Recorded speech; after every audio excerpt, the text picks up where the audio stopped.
28 de fevereiro de 2024, quarta-feira da segunda semana do tempo da Quaresma.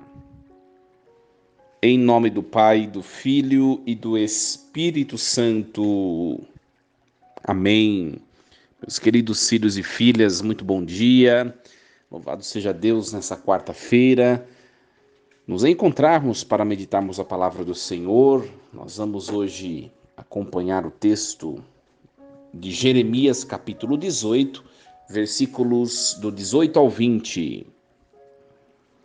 Naqueles dias, disseram eles: vinde para conspirarmos juntos contra Jeremias. Um sacerdote não deixará morrer a lei, nem um sábio o conselho, nem um profeta a palavra. Vinde para o atacarmos com a língua, e não vamos prestar atenção a todas as suas palavras. Atende-me, Senhor. Ouve o que dizem os meus adversários. Acaso pode-se retribuir o bem com o mal? Pois eles cavaram uma cova para mim. Lembra-te de que fui à tua presença para interceder por eles e tentar afastar deles a tua ira. Palavra do Senhor. Graças a Deus. Meus queridos, esse texto do profeta Jeremias, muito bonito o texto, retrata o momento em que o profeta se vê perseguido, caluniado, não encontra ombro amigo ao seu redor, se sente sozinho, solitário. Meus queridos, essa foi a experiência que Jeremias viveu. A liturgia da igreja está nos apresentando alguns textos que querem prefigurar a pessoa de Jesus Cristo, o servo sofredor, conforme o texto de Isaías 53. Esse texto de Jeremias, ele é um desses textos prefigurativos, né? Foi Jesus Cristo, Filho eterno de Deus, que por excelência viveu a humilhação, viveu a traição, viveu a calúnia, a infidelidade dos seus. Nós estamos acompanhando esses textos que vêm nos mostrar que Jesus, ele encarnou em si, na sua vivência, na sua experiência, tudo aquilo que nós seres humanos assim vivemos. A divindade quis tocar todas as experiências humanas, inclusive a experiência da infidelidade, da traição. Inclusive hoje, o que quer nos mostrar esse texto, né, a experiência da decepção e da solidão. Meus queridos, quando nós, na nossa carne, experimentarmos esses sentimentos que Jeremias experimentou e que Jesus Cristo experimentou, é só nós percebemos no texto de hoje. É um sentimento de decepção. Por quê? Porque aquelas pessoas começaram a caluniá-lo, a persegui-lo, a tramar contra ele. Olha, minha gente, não existe nada mais triste do que você ser traído por alguém que você ama. Alguém que você não esperava nunca, e chega a notícia para você de que esse alguém caluniou você, falou mal de você, né? Puxou o seu tapete. Isso é aborrecedor, isso entristece a alma. E foi exatamente esse o sentimento, né, que lançava a mão a Jeremias nesse momento da sua vida e que Jesus também viveu no alto da sua cruz, ou melhor, ao levar a cruz para o Calvário.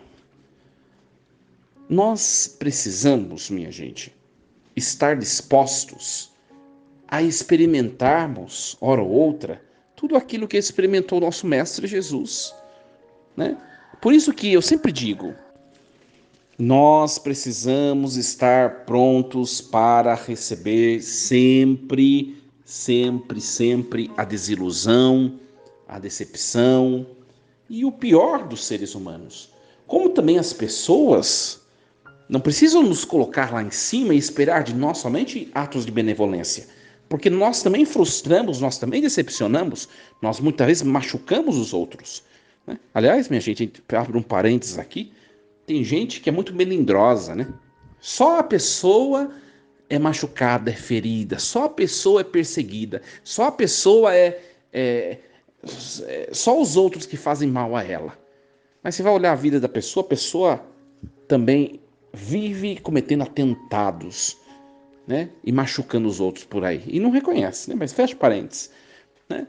Então, o mistério da dor de Jeremias, dessa angústia, é o mistério da nossa vida, né? Nós vemos isso o tempo todo no texto da Escritura, né? E nós estamos vivendo a Quaresma, esse texto colocado com a intenção de nós enxergarmos, como eu já disse, Jesus Cristo, e mais do que isso, enxergar a nossa própria vida, a nossa história, na vida e na história desses personagens, né? Olha, atende-me, Senhor, ouve o que dizem os meus adversários. Meu querido irmão e filho, minha querida irmã e filha, quando você viver alguma decepção com alguém, eu não sei o que você tem vivido, pode ser que você esteja exatamente nesse momento, né? Você viveu e sofreu isso porque você colocou uma esperança além do que devia nas pessoas. A nossa esperança, minha gente, deve estar somente em Jesus Cristo. Por quê? Porque é o único capaz de não nos decepcionar, né? Quando nós nos aborrecermos com uma situação ou outra, que os nossos olhos e os nossos corações se voltem para Jesus, Deus e ser humano perfeito, capaz de nos consolar, de nos acolher. Que a palavra de hoje nos ajude e nós, minha gente, na nossa vida, é o tempo da Quaresma, é um tempo de nós olharmos para nós, né? Eu começava a quarta-feira de cinzas falando exatamente isso. Nós precisamos olhar para nós mesmos, parar de olhar para os outros.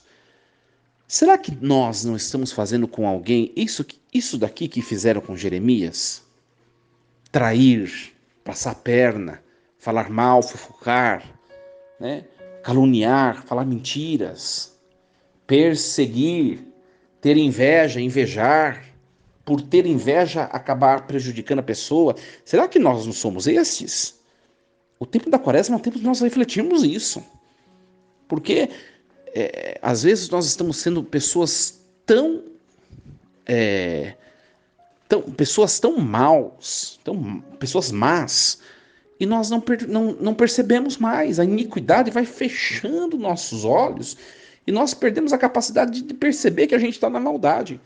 É só os outros que fazem o mal. Será que a gente será que nós não estamos na pessoa encarnada, na personagem desses que são os inimigos de Jeremias? Para a gente refletir um pouquinho, né? E olha, minha gente, por menor que seja a fala, a observação, a fofoca, enfim, que brota dos nossos lábios, do nosso coração, nós atingimos e machucamos o outro em grau grande ou em grau pequeno, nós machucamos o próximo. Tempo quaresmal. Vivamos, né, a contenção, o silêncio, a serenidade que vem de Deus, a paz que vem de Deus. Nós precisamos aprender a amar os outros do jeito que os outros são. Nós precisamos aprender a acolher os outros.